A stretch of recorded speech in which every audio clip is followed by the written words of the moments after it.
अस्सलाम वालेकुम dear students, कैसे हो आप लोग। उम्मीद है कि आप लोग बिल्कुल ठीक ठाक हो गए। तो आज की इस वीडियो में हम लोग जो है वो प्रैक्टिस टेस्ट नंबर 1 की जो है वो डिस्कशन करेंगे, जो कि कंडक्ट किया गया था संडे को। तो बगैर टाइम वेस्ट को हम लोग अपनी वीडियो की तरफ चलते हैं, क्योंकि फिर वीडियो बहुत लेंथी हो जाती है। पूरे 100 MCQs जो है वो डिस्कस करने होते हैं।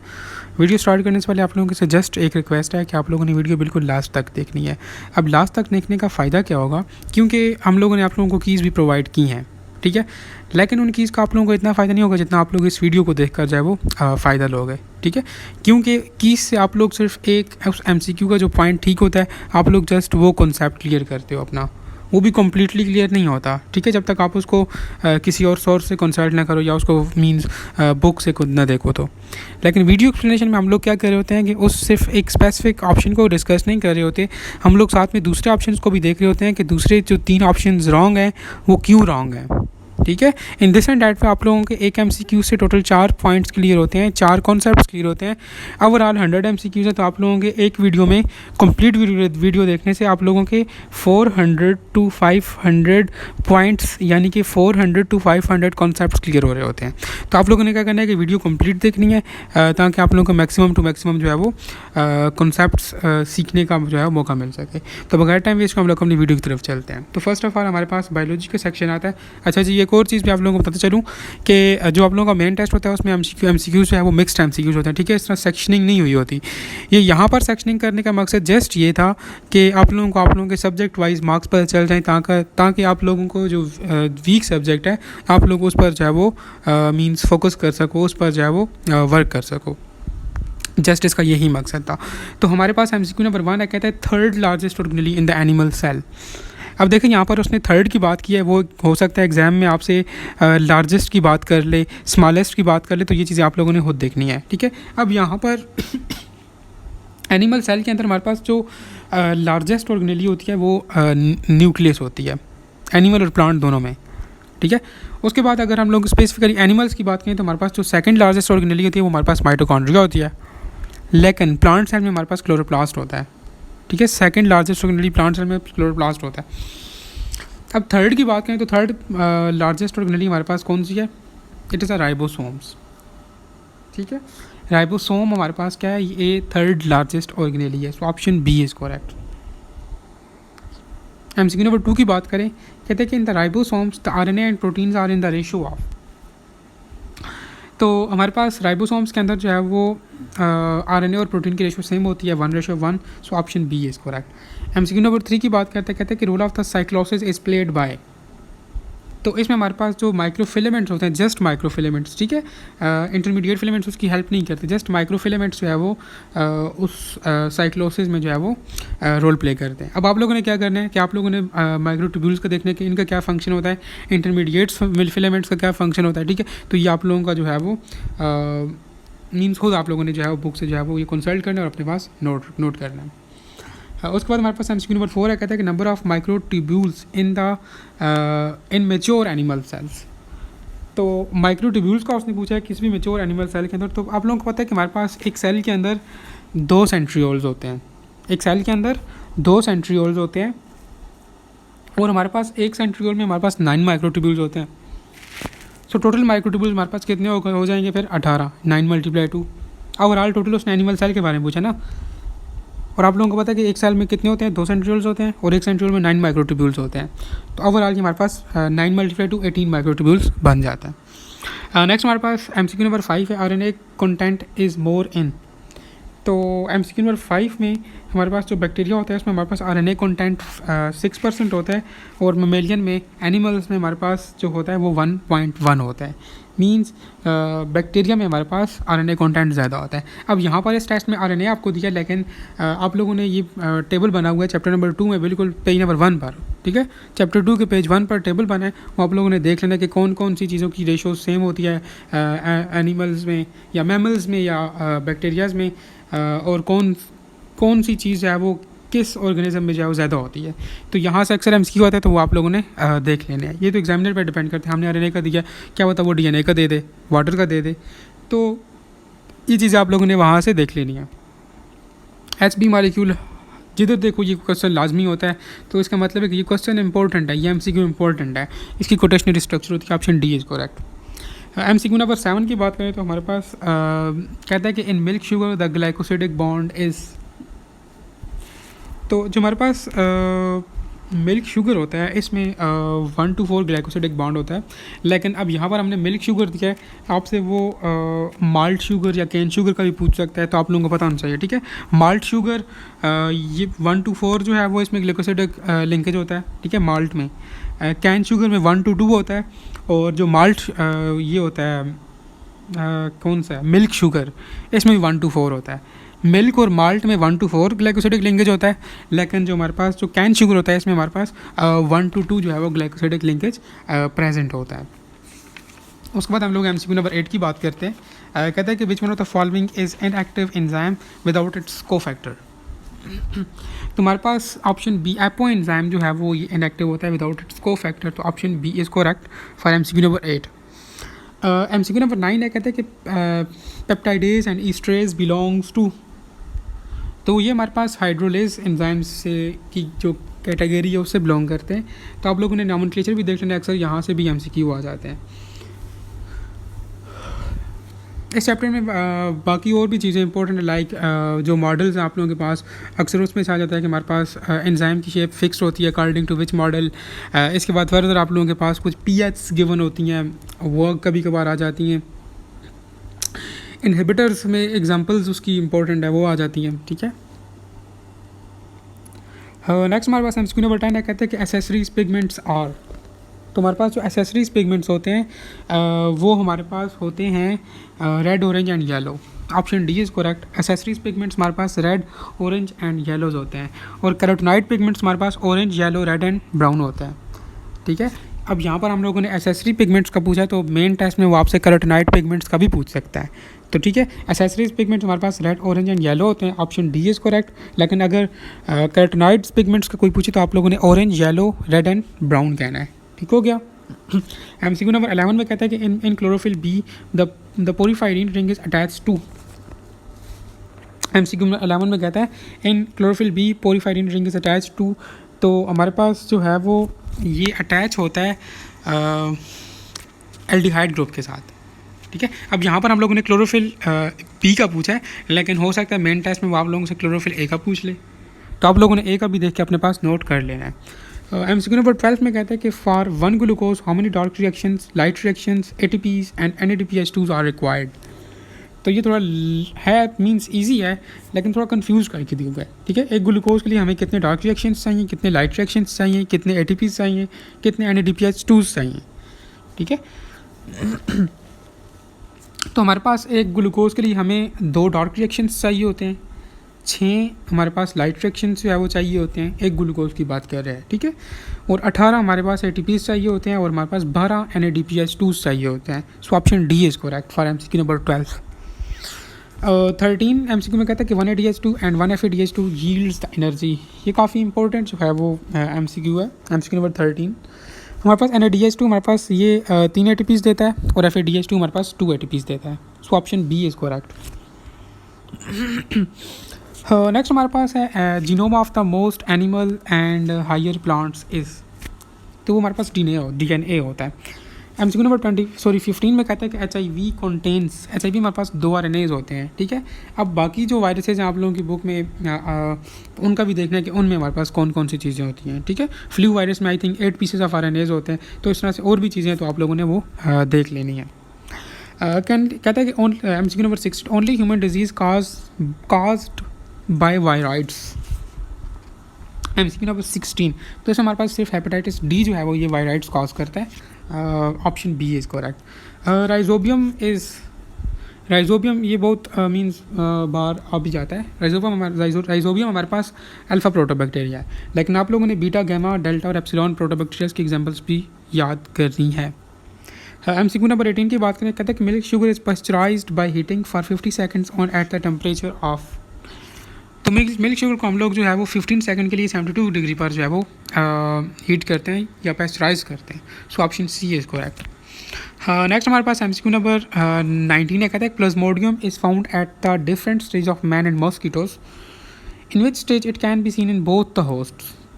कहते हैं कि प्लाज्मोडियम हमारे पास का जो लाइफ साइकिल होता है ये मैन में भी जो है वो मींस थोड़ा बहुत वो इन्वॉल्व होता है, मॉस्किटो में भी। प्लाज्मोडियम क्या है? मेन काज ऑफ मलेरिया, जो कि मॉस्किटो काज कर रहा होता है। Plasmodium is the main cause of malaria. तो कहते हैं कि कौन सा स्टेज है जिसमें हमारे पास ये दोनों होस्ट जो है वो देखने को मिलते हैं। तो MCQ नंबर 19 में आप लोगों के पास जो है वो स्पोरोजाइट जो है वो ये फेज़ हो या ये ऐसा स्टेज है जिसमें प्लाज्मोडियम देखने को मिलता है मैन में भी और मॉस्किटो में भी। Option D is correct. MCQ number 20 है हमारे पास कैल्प्स ब्राउन एल्जीज होती हैं। Option D is correct. Simple से MCQs हैं। नेक्स्ट हमारे पास हेट्रोस्पोरीज अकर्स इन, तो हेट्रोस्पोरीज हमारे पास लेजिनेला में देखा जाता है। Option A is correct. Double fertilization occurs in, double fertilization हमारे पास जो है वो मेज़ में होती है। Option C is correct. Hydra produce asexually by, तो हाइड्रा हमारे पास जो है वो एसेक्सुअली जो है वो बर्डिंग से जो है वो प्रोड्यूस होता है। So option C is correct. Haematocysts are found in, तो हमारे पास से जो है वो सेलेंट्रेट्स में देखा जाता है। So option B is correct. Next हमारे पास spiders belongs to class, spiders जो है हमारे पास ये अर्चिनेडा में जो है वो देखा जाता है, अर्चिनेडा की क्लास से बिलोंग करता है। So option A is correct.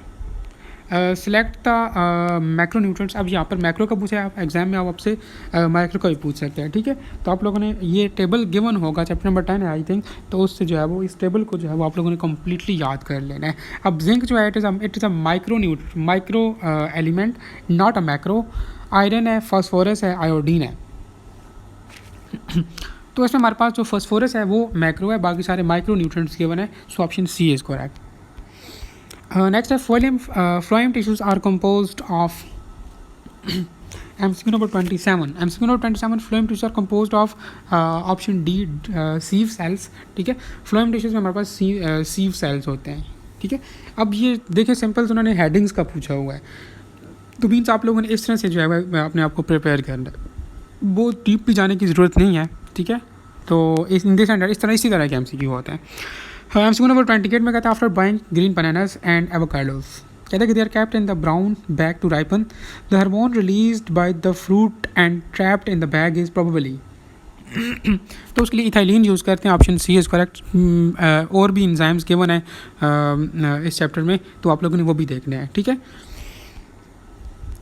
Berners glands are found in, तो बर्नर्स ग्लैंड्स होते हैं हमारे पास ये ड्यूडिनम में होते हैं। Option D is correct. बाकी इन इलियम में क्या होता है, स्टोमक में कौन सी चीज़ें होती है, कोलन में कौन सी चीज़ होती है, वो आप लोगों ने खुद देखनी है। Over eating psychological disorder is called, तो ओवर ईटिंग इसको हम लोग जो है वो बुलिमिया नर्वोसा कहते हैं। Option D is correct.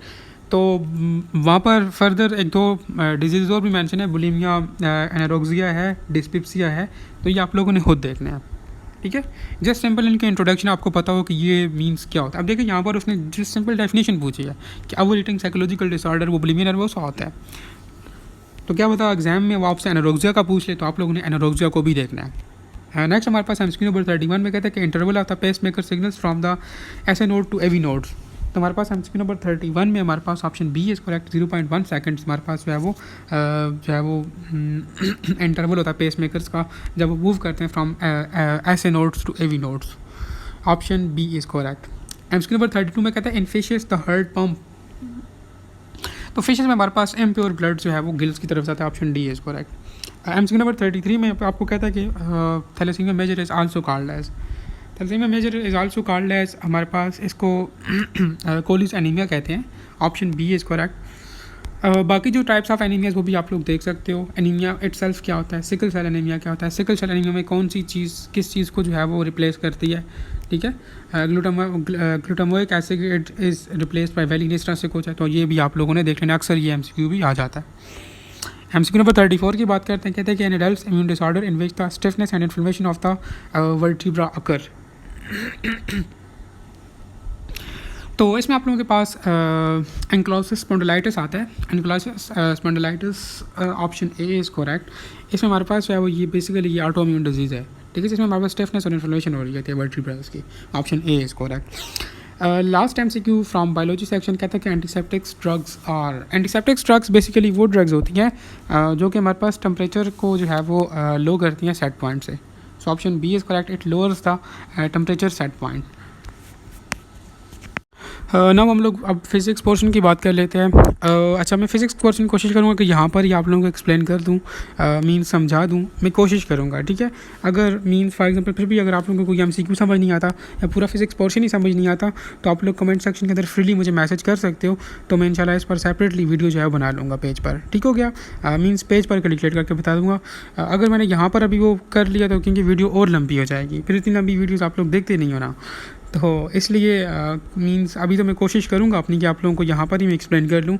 है ईजी एमसीक्यूज़, बहुत आसान है, लेकिन इन केस अगर मीन्स मैं यहाँ पर नाकाम रहा आपको समझाने में, तो आप लोगों की मीन्स रिक्वेस्ट पर मैं फिर मीन्स सेपरेट वीडियो बनाने के लिए तैयार हूँ, ठीक हो गया। अब यहाँ पर फिज़िक्स में आप लोगों को पता चलूँ कि आप लोग फिज़िक्स के एमसीक्यूज़ को कम से कम लाजमी सीख लिया करो, इसमें जो स्पेशली न्यूमेरिकल टाइप एमसीक्यूज़ होते हैं, क्योंकि अगर फॉर एग्जांपल अगर मीन्स इसमें से 2-3 एमसीक्यूज़ भी आपके टेस्ट में आ जाते हैं तो आपको अच्छा खासा मार्जिन मिल जाता है, ठीक है। 2-3 एमसीक्यूज़ आपको ज़मीन से उठाकर आसमान पे लेके जा सकते हैं, आपको इसका अंदाज़ा नहीं है अभी तक, तो मैं कोशिश करूँगा कि आप लोगों को समझा दूँ, ठीक हो गया। एमसीक्यू नंबर 36 कहता है कि what is the circumference of the circle whose area is 100 pi.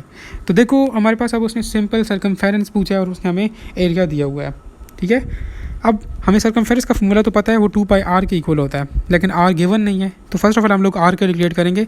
Are हम लोग कहाँ से कैलकुलेट करेंगे? अब एरिया गिवन है, एरिया को यूज़ करते हुए हम लोग आर कैसे कैलकुलेट करेंगे?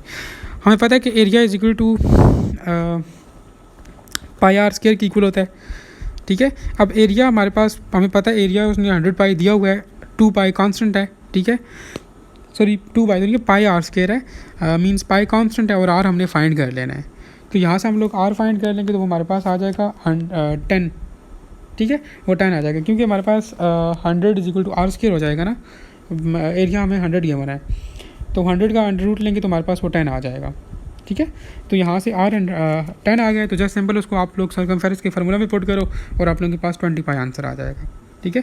मैंने तो कोशिश की आप लोगों को समझा दूँ, लेकिन अगर फिर भी आप लोगों को समझ नहीं आती तो आप लोग मीन्स कमेंट सेक्शन के अंदर बता दें, तो मैं इसके ऊपर सेपरेट वीडियो बना दूँगा मीन्स इन फिज़िक्स के सारे पोर्शन पर। एमसीक्यू नंबर 37 की बात करते हैं, कहते हैं कि maximum error in the measurement of the mass and length of the side of the cube is 3 and 2% respectively.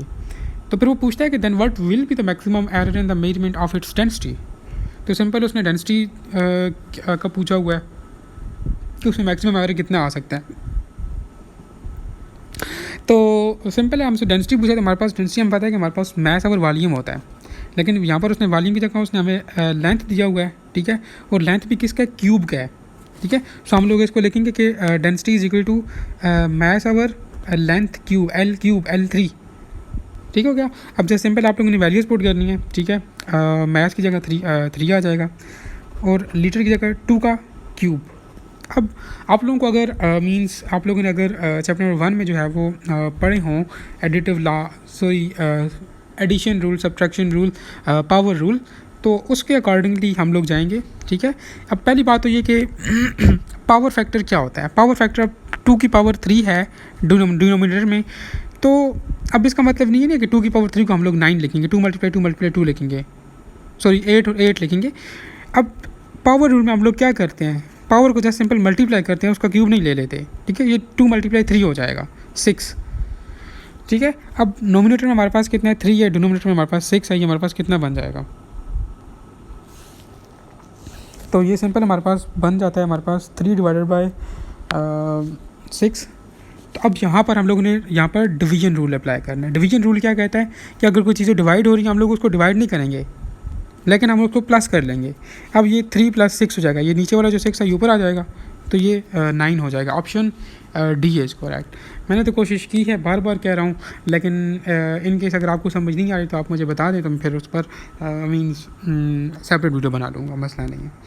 Next MCQ number 38 कहता है dot product of force and velocity. तो सिंपल हमारे पास डॉट प्रोडक्ट ऑफ फोर्स और velocity जैसे हमारे पास power के लिए power की इक्वल होता है। आप लोगों को पता है कि हमारे पास पावर इक्वल टू F.V भी होता है, ठीक है। तो यहाँ से न्यूमेरिकल टाइप एमसीक्यू भी आ सकता है, लेकिन आप लोग ये ध्यान में रखें कि हमारे पास फोर्स और वेलोसिटी को मल्टीप्लाई करने से हमारे पास पावर आता है। उसके बाद हम लोग एमसीक्यू नंबर 39 की बात करते हैं। कहता है movement arm of the force of 0.6 newton to produce maximum torque of 0.48 newton is. तो सिंपल जो है वो उसने आपसे जो है वो एक तो मूवमेंट आर्म दिया हुआ है, सॉरी मूवमेंट आर्म पूछ रहा है, फोर्स उसने दी हुई है और टार्क दी हुई है, मूवमेंट आर्म हम लोगों ने फाइंड करना है। तो सिंपल हमारे पास हमें पता है कि tau is equal to R cross F होता है, ठीक है। एफ भी गिवन है हमारे पास जो है वो इसका टार्क भी गिवन है, लेकिन हम लोगों ने आर फाइंड करना है। सिंपल आप इक्वेशन को रीअरेंज करके डिवाइड करो तो आपके पास आंसर आ जाता है। Tau is equal to R cross F में इसमें यूज़ होगा, ठीक है। और आर के लिए आप जस्ट इक्वेशन को अरेंज कर लो। नेक्स्ट हम इसके नंबर 40 में कहते हैं change in momentum of the body. Simple हम लोगों ने जब न्यूटन सेकंड लॉ को जो है वो मोमेंटम के साथ रिलेट किया तो हम लोगों ने लिखा था कि F is equal to delta P over delta T. तो मीन्स अब वो पूछा चेंज इन मोमेंटम, तो हमारे पास फोर्स की ग्रोथ है ना, ऑप्शन ए इज करेक्ट। हम इसके नंबर 41 में कहते हैं कि two newton force act on the mass if momentum of the mass changes by 120 kg mass per second, sorry meter per second, मैं कह रहा हूँ meter per second, then the force will act for the time of. Simple है, उसने Newton दिया हुआ है, force दी हुई है मीन्स, और उसके बाद उसने आप लोगों को मोमेंटम दिया हुआ है और फोर्स आपने फाइंड करनी है। तो कितना सिंपल है। ऊपर वाले न्यूमेरिक, ऊपर वाले एमसीक्यू में जो आप लोगों ने रिलेशन मैंने आपको बताया था कि F is equal delta P और डेल्टा टी, तो जस्ट ये आप लोगों ने वो यूज़ करके आंसर निकालना है, ठीक है। F is equal delta P और डेल्टा टी, एफ भी गिवन है आप लोगों को, ठीक है, डेल्टा पी भी गिवन है, जस्ट डेल्टा टी के लिए आपने इक्वेशन को रीअरेंज करना है तो और उसको फाइंड करना है। ये बन जाएगी आपके पास T is equal to delta P और एफ, तो आप लोगों ने जस्ट इसको सिंपल फाइंड करना है। नेक्स्ट हमारे पास एमसीक्यू नंबर 42 है, कहते हैं कि if the work is done at the rate of 240 watt minutes by a machine, तो उसकी पावर क्या होगी। और टाइम भी आप लोगों को गिवन है 1 मिनट। अब 1 मिनट और 60 सेकंड्स होते हैं, तो सिंपल आप लोगों ने 240 को 60 बार डिवाइड करना है और आप लोगों के पास जो है वो वर्क डन आ जाएगा। यही सिंपल एमसीक्यूज़ होते हैं, लेकिन टेस्ट में असल में बंदे के ऊपर इतना प्रेशर होता है कि वो बहुत सिंपल एमसीक्यूज़ भी वो सॉल्व नहीं कर पाता उस वक्त, लेकिन बहुत आसान होता है, ठीक है। आप लोगों ने जस्ट एमसीक्यूज़ को समझने की कोशिश करना है। नेक्स्ट एमसीक्यू नंबर 43 में कहता है कि if the mass of the body becomes 3 times and velocity becomes double, then kinetic energy will be. तो सिंपल है ना, kinetic energy is equal to 1/2 mv²। Means अब मैथ्स को वो क्या कर रहा है, मैथ्स को वो क्या कर रहा है, 3 टाइम्स डबल कर रहा है। सो हम लोग लिख लेंगे कि हमारे पास 3 टाइम डबल कर रहा है, वेलोसिटी को डबल वेलोसिटी को वो डबल कर रहा है, और वेलोसिटी का हम पता है कि वो स्केयर होता है। सो हम लोग लिखेंगे 3 × 2 का स्केयर।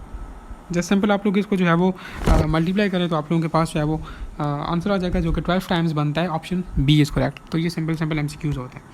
नेक्स्ट हमारे पास unit of gravitational potential. Simple आप लोग option B is correct, joule per kg, it is the unit of gravitational potential. तो ये आप लोग देख सकते हो। इसके नंबर 45 में कहते हैं, a girl sitting on the spinning bar stool with her legs folded suddenly outspread, then her angular velocity will be. MCQ number 45 में कहता है कि एक लड़की है, वो स्पिनिंग स्टूल के ऊपर बैठी है, स्पिनिंग बार स्टूल के ऊपर बैठी है और उसने अपने लेग्स को फोल्ड किया हुआ है।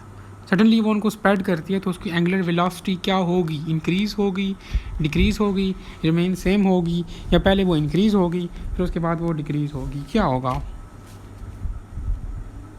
तो उसकी जो एंगुलर वेलोसिटी होगी वो डिक्रीज़ होगी। Option B is correct. MCQ number 46 में कहता है, equation of continue can be derived from the law of conservation of. तो वो law of conservation of maths पे डिपेंड करता है। ये मैं बार बार आपको कहता हूँ कि इस तरह के एमसीक्यूज़ आते हैं। आप लोगों ने जितनी भी ये इस तरह की चीज़ें हैं, किर्चॉफ्स लॉ के इस पर बेस करता है, लेंज लॉ के इस पर बेस करता है, ये अपने पास लिख कर रख लें। मैं बार बार कह रहा हूँ, यहाँ से एमसीक्यूज़ आते हैं, ठीक है। तो ये लॉ ऑफ एनर्जी पर बेस करता है। Option C is correct for MCQ number 46। Sorry, maths पर डिपेंड करता है। ऑप्शन सी मैंने कह रही है, मैथ्स पर डिपेंड करता है, ठीक है। Equation of continuity. MCQ number 47 में कहता है, acceleration of the falling body in the fluid depends upon. तो वो हमारे पास वेलोसिटी पर भी डिपेंड करता है, विस्कोसिटी पर भी डिपेंड करता है, डेंसिटी पर भी डिपेंड करता है। So all of these is correct for MCQ number 47। उसके बाद हमारे पास एमसीक्यू नंबर 48 में कहता है कि period of the simple pendulum can be increased by. तो सिंपल पेंडुलम के पीरियड को हम लोग इंक्रीज़ कैसे कर सकते हैं। तो आप लोग उसको देखो, रिलेशन को देखो। टी इज इक्वल टू 2π/12 होता है। मीन्स लेंथ के स्केयर के साथ, सॉरी स्केयर रूट के साथ उसका डायरेक्ट रिलेशन है। So by increasing the length we can increase the period of simple pendulum. Option B is correct for MCQ number 48.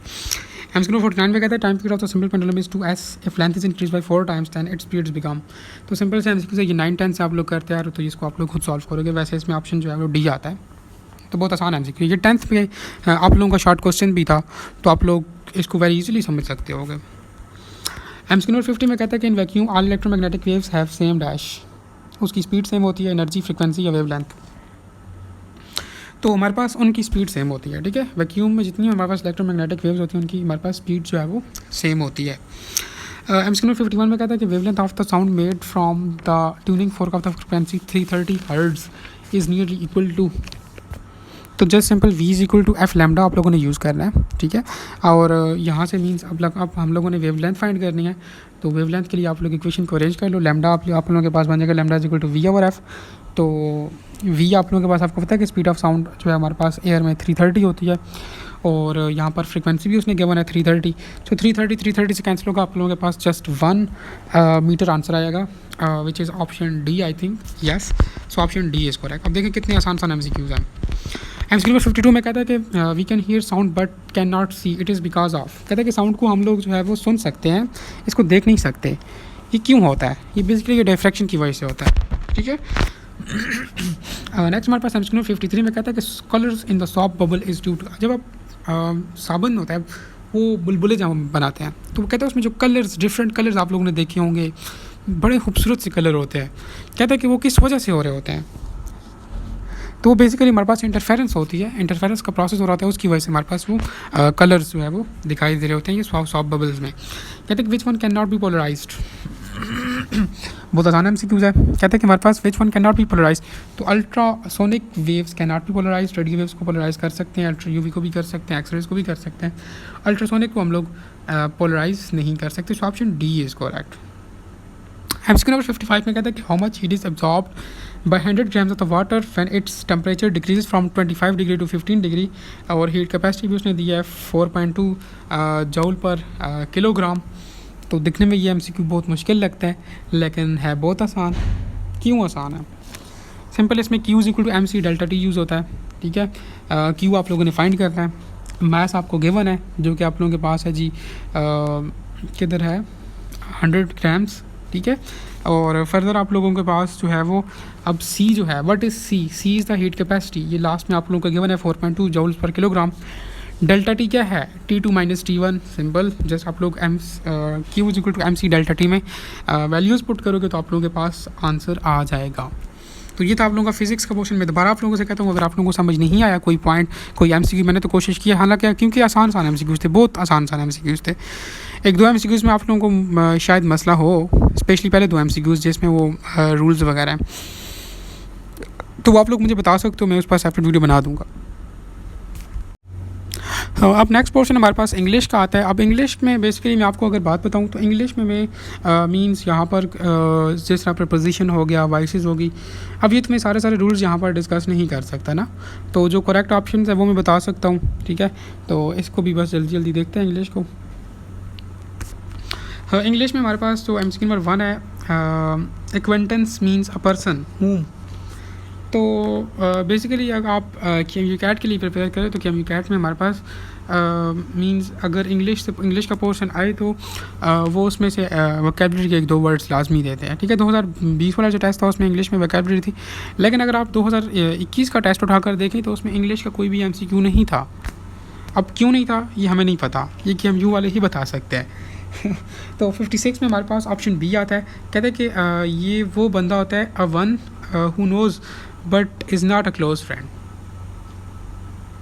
ठीक है। मींस अगर कोई बंदा है जिसको हम लोग जानते हैं लेकिन वो क्लोज फ्रेंड नहीं है तो उसे हम लोग एक्वेंटेंस कहते हैं।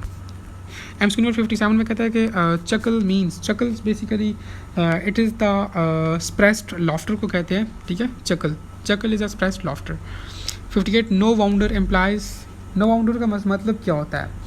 Means not surprising. Option A is correct.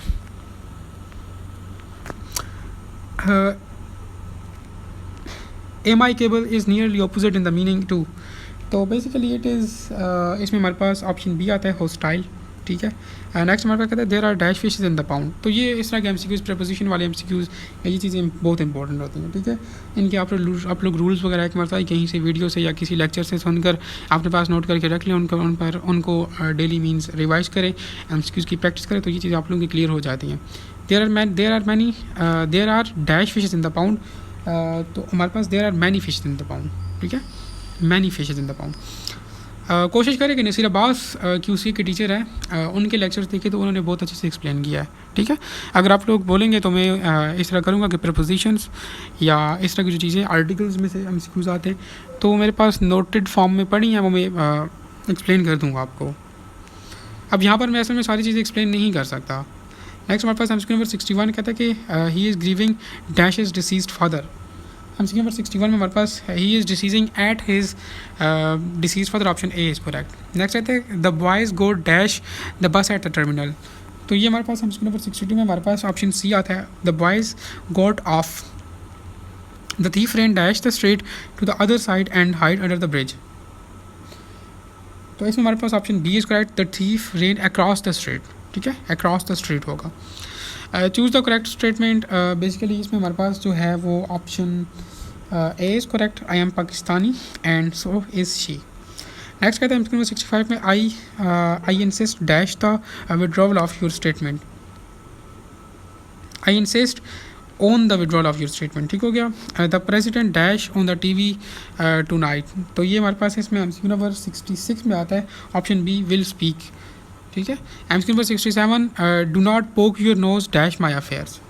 तो do not poke your nose into my affairs. उसके बाद हमारे पास वाइसेस हैं। करेक्ट ऑप्शंस मैंने पहले ही बताया कि मैं आप लोगों को बता देता हूँ, आप लोगों ने बाकी रूल्स रेगुलेशंस वो खुद आप लोगों ने चीज़ें जो आप लोगों ने अपने पास लिखी हुई हैं वो कंसल्ट करके तो इसके देख लेना है। कहते हैं कि you are called name by him. तो इसमें हमारे पास 68 में ऑप्शन सी इज़ करेक्ट कि ही कॉल्स यूर नेम्स। कहते हैं कि why have you broken the jug this jug. तो इसमें ऑप्शन बी इज़ करेक्ट, कहते हैं कि why has this jug been broken by you. MCQ number 70 में कहते हैं the principal has forbidden smoking on the campus. तो इसमें हमारे पास ऑप्शन ए इज़ करेक्ट, कहता है कि smoking has been forbidden on the campus by the principal. तो मुझे पता है कि मैंने इंग्लिश के MCQs कुछ मीन्स एक्सप्लेन नहीं किए, वजह ये थी कि इसमें कुछ रूल्स एंड रेगुलेशंस हैं, ठीक है। अपनी सारी चीज़ें प्रीपोजिशंस के साथ अगर एक्सप्लेन करने यहाँ पर बैठ जाऊँ तो वीडियो 2-3 घंटे की लाजमी हो जाएगी। तो आप लोगों की रिक्वेस्ट पर मैं फिज़िक्स इस पर इनके रूल्स पर इंग्लिश पर भी मींस बात कर सकता हूँ, मींस वीडियोस वगैरह बना सकता हूँ अगर आप लोग बोलें तो। असल में इंग्लिश पर इसलिए भी ज़्यादा फोकस नहीं कर रहे क्योंकि 2021 के टेस्ट में इंग्लिश के पोर्शन से एक भी MCQ नहीं आया था। हालांकि QMU ने बोला था कि 15 MCQs होंगे, लेकिन एक भी MCQ नहीं था।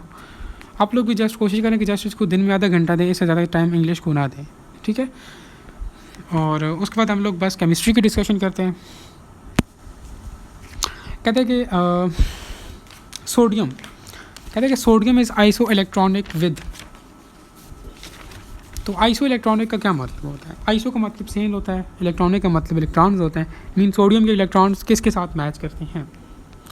तो सोडियम में इलेक्ट्रॉन्स होते कितने हैं? पहले सोडियम में हमारे पास 10 इलेक्ट्रॉन्स होते हैं और आप लोगों को यही पता होगा कि हमारे पास नियॉन में भी 10 इलेक्ट्रॉन्स होते हैं। सो हम लोग कह सकते हैं कि sodium is iso electronic with neon, option D is correct. उसके बाद हमारे पास MCQ नंबर 72 में कहता है natural chloride occurs as a mixture of the isotopes if a mixture containing 75% of the chlorine 35 and 25% of the chlorine 37। कहता है कि what will be its correct atomic weight. तो एटॉमिक वेट फाइंड करना है यार, सिंपल मींस फर्स्ट ईयर का question है। तो सिंपल आप लोगों ने क्या करना है कि पहले आप लोगों ने अमाउंट ऑफ क्लोरीन 35 का फाइंड करना है, परसेंटेज फाइंड करनी है। तो हम लोग क्लोरीन इसका कितना होगा 75/100 हो जाएगा। दूसरे का फिर हम लोग फाइंड करेंगे 25/100 हो जाएगा। अब आप लोगों ने उसके बाद क्या करना है? अब उसके बाद आप लोगों ने एवरेज एटॉमिक वेट फाइंड करना है। तब जो आप लोगों के पास आंसर्स आएंगे जस्ट सिंपल आप लोगों ने उनको मल्टीप्लाई करना है। ये 75 वाले को 35 वाले के साथ मल्टीप्लाई करना है और जो 25 वाले का आपके पास आंसर आया था उसको 37 वाले के साथ मल्टीप्लाई करना है। तो ये आप लोगों के पास ओवरऑल आंसर आ जाएगा। अगर इसकी भी समझ नहीं आई तो आप लोग कमेंट सेक्शन के अंदर MCQs नंबर जस्ट मेंशन कर लो, तो मैं वो उस पर सेपरेटली मींस पेज पर वीडियो बनाकर एक्सप्लेन कर दूँगा। नेक्स्ट हमारे पास a gas at standard temperature pressure contains 6.023 multiply 10 की power 23 atoms and is non-atomic. It will occupy. तो 73 की बात करें तो हमारे पास आप लोगों को पता है कि हमारे पास 22.4 डेसीमीटर क्यूब हमारे पास 22.4 लीटर की इक्वल होता है। और ये 22.4 लीटर को हम लोग कह सकते हैं कि हमारे पास 1 एवोगैड्रो के इक्वल होता है। मीन्स 6.023 multiply 10 की पावर 23 के इक्वल होता है। ठीक हो गया। So option B is correct. ये जस्ट उसने स्टैंडर्डाइज्ड चीज़ें पूछी हुई हैं, नॉन एटॉमिक के लिए। ठीक है, यहाँ पर अगर डेसीमीटर क्यूब में आंसर क्या होता है, फिर हम लोग 22.4 डेसीमीटर क्यूब लगाते हैं। ठीक हो गया। अब MCQs को वो घुमा के भी दे सकता है। मींस अगर वो आप लोगों को 22.4 लीटर MCQ इसमें ऑप्शन स्टेटमेंट में दे दे, तो आप लोगों ने फिर उस वक्त जो है वो ऑप्शन में ये 6.023 मल्टीप्लाई 10 के पावर 23 जो है वो सिलेक्ट करना है। अगर फॉर एग्जांपल वो आप लोगों को नॉन एटॉमिक की जगह बोले कि 2 एटम्स हैं, तो फिर हम लोग क्या करेंगे, 22.4 को 2 के साथ मल्टीप्लाई करके ऑप्शन आंसर बताएंगे। ठीक है, इस तरह से आप लोग जो है वो इसको कर सकते हैं। MCQ नंबर 74 कहते हैं sample of the carbon 12 has a mass of 3 grams which expressions gives the number of atoms in the samples। तो यहाँ पर Na कहता है कि रिप्रेजेंट करता है एवोगैड्रोस नंबर को। तो वेरी सिंपल, हमारे पास हमें पता है जो नंबर ऑफ मोल्स होते हैं वो n मल्टीप्लाई Na भी होते हैं। ठीक है, अब यहाँ पर हम लोगों को n की वैल्यू नहीं पता। पहली बात तो ये कि आप लोग क्वेश्चन को समझे वो पूछ क्या रहा है। कहते हैं कि sample of carbon 12 has a mass of 3 grams, mass उसने दिया 3 ग्राम, कहते हैं कि which expression gives the number of atoms in the sample. Number of atoms find करने हैं, तो नंबर ऑफ एटम्स हमारे पास क्या होता है, number of atoms equal two moles multiply Avogadro's number होता है। Number of atoms equal two moles multiply Avogadro's number होता है। अब नंबर ऑफ मोल्स भी हमें पता है कि मास और मोलर मास होता है, तो हम लोग लिखेंगे कि मास और molar mass multiply Avogadro's number. Just simple, पहली बात तो ये कि number of atoms equal two moles multiply Avogadro's number होता है। फिर आप लोगों ने यहाँ पर नंबर ऑफ मोल्स की वैल्यूज पुट कर लेनी है। आप लोगों के पास एक सेपरेट रिलेशन आ जाएगा कि हमारे पास number of atoms equal to mass और molar mass multiply Avogadro's number. Just simple values put करोगे तो आप लोगों के पास जो है वो 3/12 एवोगैड्रो आ जाएगा। Option B is correct which is 0.25 Avogadro. MCQ number 75 में कहते हैं 60 AMU of atomic mass unit of carbon 12 contain carbon atoms. कहते हैं कि 60 AMU ऑफ कार्बन 12 में हमारे पास कितने कार्बन एटम्स होंगे। तो बहुत आसान है। रेफरेंस बुक में पेज नंबर 4 निकालें, उसमें एग्जांपल है, ये वहाँ पर उसका सोल्यूशन गिवन है, तो ये आप लोग वहाँ से कर सकते हो। ठीक है, तो इसमें ऑप्शन डी इज करेक्ट होगा, 5 मोल्स होंगे, 5 कार्बन आइटम्स होंगे।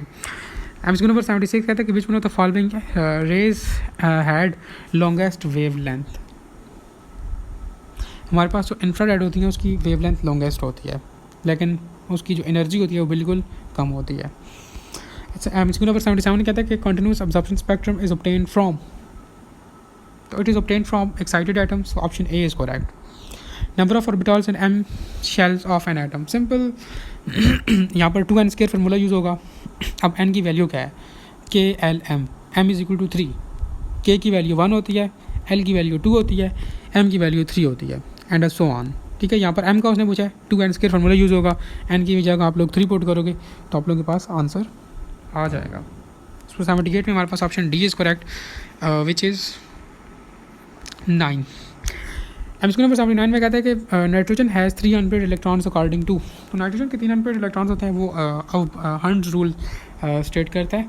ये बुक में क्लियर कट एग्जांपल मेंशन है, आप लोग वहाँ से देख सकते हो। नेक्स्ट MCQ नंबर 80 में कहता है कि change charge on the electron and proton is reduce to half if present value of the Rydberg constant is R, the new value of Rydberg constant will be. तो simple means Rydberg की relations निकाल लें। Physics में इस तरह के MCQs हम लोग सॉल्व करते हैं, तो ये MCQs आप लोगों ने खुद करना है। MCQ नंबर 81 की बात करें, लॉन्गेस्ट बॉन्ड इज़ ऑफ, तो लॉन्गेस्ट बॉन्ड हमारे पास जो है वो इलेक्ट्रोनेगेटिविटी डिफरेंस जिसका ज़्यादा होगा उसकी बॉन्ड लेंथ कम होगी, इलेक्ट्रोनेगेटिविटी डिफरेंस जिसका कम होगा उसकी बॉन्ड लेंथ ज़्यादा होगी। अब यहाँ पर अगर हमारे पास ऑप्शन ए में देख जाए HI, तो उसमें हमारे पास क्या है, इसका लॉन्गेस्ट बॉन्ड है। ठीक है, as compare to the HO, HS, HCl। MCQ number 82 में बात करें the orbital with the highest energy is, तो हमारे पास जो मॉलिक्यूलर ऑर्बिटल्स होते हैं उनकी एनर्जी हाइयर होती है। MCQ नंबर 83 कहता है कि eight which temperature both the Fahrenheit scale and Celsius scales coincide, तो हमारे पास जो -40 डिग्री होता है, इसमें फ़ारेनहाइट और सेल्सियस की जो वैल्यूज़ होती हैं, टेम्परेचर जो होते हैं वो एक दूसरे के साथ कोइंसाइड करते हैं। ठीक है, कोइंसाइड करते हैं। MCQ नंबर 84 की बात करें, कहते हैं real gases deviate more from the ideal behaviour eight, तो ये सिंपल बुक्स की लाइंस हैं, 84 MCQ में जो है वो option C is correct. High pressure और लो टेम्परेचर पर हमारे पास रियल गैसेज जो है वो डेविएट होती हैं more from warm ideal behaviour. MCQ number 85 की बात करें, crystal structure of NaCl is FSC का MCQ है कि उसका क्रिस्टल स्ट्रक्चर क्या है, तो हमारे पास वो फेस सेंटर्ड क्यूबिक स्ट्रक्चर होता है, option C is correct. MCQ number 86 कहते हैं compound with a greater number of hydrogen bonding. तो greater number of hydrogen bonding MCQ number 86 में पूछ रहा है। हमेशा आप लोग ध्यान में रखें कि हमारे पास वाटर के 2 हाइड्रोजन बॉन्ड्स होते हैं। अब यहाँ पर CH3OH जो है इसमें 1 हाइड्रोजन बॉन्ड है, HF में भी 1 है, H2SO4 में भी 1 है, हाइड्रोजन वाटर में 2 है, so option B is correct. MCQ number 87 में कहता है pure water freezes at 0 degree and boils at 100 degree at standard condition. कहते हैं calcium chloride was added to the pure water after that, now what to do you expect about its freezing point and its boiling point. Question कहता है कि हमारे पास pure water for example अगर freeze होता है 0 डिग्री पर और वो बॉयल होता है 100 डिग्री पर, अगर हम लोग उसमें इम्प्योरिटी ऐड कर लें as a impurity calcium chloride, तो उसके बॉइलिंग और फ्रीजिंग पॉइंट्स पर क्या अफेक्ट आएगा, क्या वो इंक्रीज़ होगा, क्या वो डिक्रीज़ होगा। तो हमेशा ध्यान में रखें जब भी हम लोग कोई इम्प्योरिटी ऐड करते हैं तो फ्रीजिंग पॉइंट हमेशा डिक्रीज़ होगा लेकिन बॉइलिंग पॉइंट उसका इंक्रीज़ होगा। तो ये जो हमारे पास है ये MCQ या ऑप्शन डी से जो है वो मैच करता है, option D is correct for MCQ number 87 कि फ्रीजिंग पॉइंट उसका डिक्रीज़ होगा और बॉइलिंग पॉइंट उसका इंक्रीज़ होगा। नेक्स्ट है हमारे पास चूज़ द एनिसोटॉपिक बिहेवियर। बुक में आपको गिवन है, ठीक है, जो हमारे पास कोफिशिएंट ऑफ थर्मल एक्सपेंशन होता है हमारे पास एनिसोटॉपिक बिहेवियर शो करता है। Latest energy, viscosity, infrared spectroscopy, ये डिफरेंट चीज़ें हैं, ठीक है। कोफिशिएंट ऑफ थर्मल एक्सपेंशन, इसके साथ और भी बहुत से मीन्स इस तरह से लिखी हुई हैं चीज़ें जो कि एनिसोटॉपिक बिहेवियर शो करते हैं, तो वो भी आप लोगों को लाजमी पता हो। आप लोगों को इस तरह से MCQs भी आ सकते हैं कि all of the following shows anisotropic behaviour except, तो फिर उस वक्त आप लोग क्या करोगे, तो उसके लिए आप लोगों ने क्या करना है, बुक ओपन करनी है, बाकी भी चीज़ें देखनी है जो कि एनिसोटॉपिक बिहेवियर शो करती हैं। बुक में एक जगह ही लिखी हुई है, ठीक है, वो आप लोग देख सकते हो। MCQ number 89, the pH of the 0.001 mole aqueous solution of the NaOH is simple FSC level का क्वेश्चन है, आप लोग इसको खुद भी सॉल्व कर सकते हो। MCQ नंबर 89 को सिंपल हमारे पास 0.001 को हम लोग लिख सकते हैं 10⁻³ ठीक हो गया। अब 10⁻³ है तो this indicates that -3 POH means हमारे पास 3 बन जाएगी, ठीक है, POH = 3 आ जाएगा क्योंकि 10⁻³ है, लॉग लेंगे तो हमारे पास इसका 3 आ जाएगा, सो POH = 3। अब 3 में से आप टोटल हमारे पास PH + POH 14 होता है, 3 माइनस करो उसमें से तो आपके पास 11 जो है वो आपके पास PH की वैल्यू आएगी, ऑप्शन सी इज़ करेक्ट। अगर समझ ना आई तो MCQ नंबर जो है वो आप लोगों ने कमेंट सेक्शन के अंदर मेंशन कर लेना, मैं उस पर वीडियो बना लूँगा। नेक्स्ट हमारे पास aqueous solution of the which one of the following compound mixer maintain its pH। Simple आप लोगों को बफर सोल्यूशन का पता हो कि वो किस तरह बनता है, कि वो हमारे पास जो है वो पहली बात तो ये बफर सोल्यूशन वो होता है जो अपनी pH को मेंटेन करता है। अब ये जो बफर सोल्यूशन होता है ये हमारे पास जो है वो उसकी प्रिपरेशन होती है फ्रॉम वीक एसिड और उसके साल्ट विद स्ट्रॉन्ग एसिड। तो ये आप लोगों ने ये इसमें से खुद ही जो है वो मीन्स आइडेंटिफाई करना है कि वीक एसिड कौन है, उसका साल्ट कौन है, उसका स्ट्रॉन्ग बेस कौन है, तो वो आप लोगों ने सेलेक्ट कर लेना है। वैसे इस MCQ में MCQ नंबर 90 में option C is correct, NH4OH and NH4Cl। MCQ number 91 में कहते हैं कि which one is not correct about the manufacture of the ammonia by the Haber process. कहते हैं कि the break opening of the nitrogen triple bond to form the H2O2 in the first step of the reaction is taken as। तो इसका हमारे पास जो है ये highly exothermic and highly stable product जो है वो बना रहा होता है इसमें। नेक्स्ट हमारे पास MCQ नंबर 92 की बात करें कि which one is the strongest acid. लाजमी ये क्वेश्चन आ रहा होता है, कोई भी पास पेपर उठाओ उसमें ये क्वेश्चन मस्ट होगा, ठीक है। विच one of the following is the strongest acid. तो आप लोगों के पास जो है वो यहाँ पर HClO4 जो है वो स्ट्रॉन्गेस्ट एसिड है। अगर वीक का पूछे तो HClO है, ठीक है। जितनी ज़्यादा ऑक्सीजन ज़्यादा होते जाएंगे उतना ज़्यादा वो स्ट्रॉन्गेस्ट होता जाएगा, ये चीज़ आप लोगों ने ध्यान में रख लें। Unit of first order of reaction, तो हमारे पास जो है वो जो फर्स्ट ऑर्डर ऑफ रिएक्शन है उसका यूनिट हमारे पास कितना है, मोल पर डेसीमीटर क्यूब, ठीक है। It is the unit of first order of reaction. Trick जो है इसकी मैं आप लोगों के साथ सेपरेटली शेयर करूँगा किस तरह फाइंड करते हैं। MCQ नंबर 94 में कहता है कि main difference between the catalysis and enzyme is, तो कैटालिसिस और एंजाइम्स मेन डिफरेंस यही है कि जो कैटालिसिस है ये इनऑर्गेनिक होता है, लेकिन एंजाइम जो है वो ऑर्गेनिक इन नेचर होता है। सो ऑप्शन सी जो है वो मैच कर रहा है इसके साथ कि catalyst are inorganic while enzymes are organic in nature. So option C is correct. MCQ number 95 colloidal particles can be separated by, तो उसके लिए हम लोग जो है वो extremely fine filter paper use करते हैं क्योंकि कोलाइडल पार्टिकल्स को सेपरेट करने। So option D is correct. MCQ number 96 में कहता है कि select the completely immiscible pair of the liquids, तो हमारे पास यहाँ पर MCQ नंबर 96 में option C is correct. Carbon disulphide in water system हमारे पास ये हमारे पास completely immiscible pair of liquid है, incomplete miscible pair of liquid, और ये बाकी 2-3 वहाँ पर और भी मेंशन है, ये भी आप लोगों ने देख लेने। ठीक है, बाकी भी कैटेगरीज गिवन है, उनकी एग्जांपल्स भी आप लोगों को लाजमी पता हो। लाजमी नहीं कि वो आप लोगों को कम्प्लीटली इमिसिबल ही देंगे, कम्प्लीटली मिसिबल का भी कह सकते हैं। यहाँ पर तो इमिसिबल दिया ना, क्या पता मेन टेस्ट में आप लोगों को मिसिबल का पेयर ऑफ लिक्विड का पूछ ले, तो वो भी आप लोगों ने देख लें। चैप्टर नंबर 10 में मेंशन है। नेक्स्ट कहता है कि enthalpy of the elements at 180 temperature and 298 kelvin is arbitrary given the value of, तो ये सिंपल स्टैंडर्ड हाइड्रोजन इलेक्ट्रोड अगर आप लोग देखें SHE, तो उसमें मेंशन है वो 0 के इक्वल होता है। ऑप्शन डी इसका आई थिंक ये एक्सरसाइज का MCQ भी है। MCQ नंबर 98 की बात करें, विच one of the following is not a straight function, बच्चों वाला MCQ आ गया। Work is not a straight function, enthalpy, free energy और एनर्जी ये स्ट्रेट फंक्शंस। MCQ नंबर 99 जो कि बहुत इंपॉर्टेंट है, ठीक है, हर मरतबा मीन्स ऑक्सीडेशन स्टेट से एक अदम MCQ होता है। यहाँ पर आप लोगों ने ऑक्सीडेशन स्टेट फाइंड करनी है, कार्बन की कार्बन की फाइंड करनी है Na2CO2 में। तो सिंपल हमें पता है कि अब यहाँ पर जो सोडियम है उसकी +1 ऑक्सीडेशन स्टेट होती है, ठीक है। सो +1 × 2 +x +2x, देखिए कार्बन के साथ 2 भी है ना, तो आप लोग जस्ट इसको सिंप्लीफाई कर लो। सोडियम की +1 है, तो आप लोग खुद इसको देख लो। हालांकि यहाँ पर इसका जो ऑप्शन है करेक्ट ऑप्शन बताते चलूँ, वो ऑप्शन ए है -1।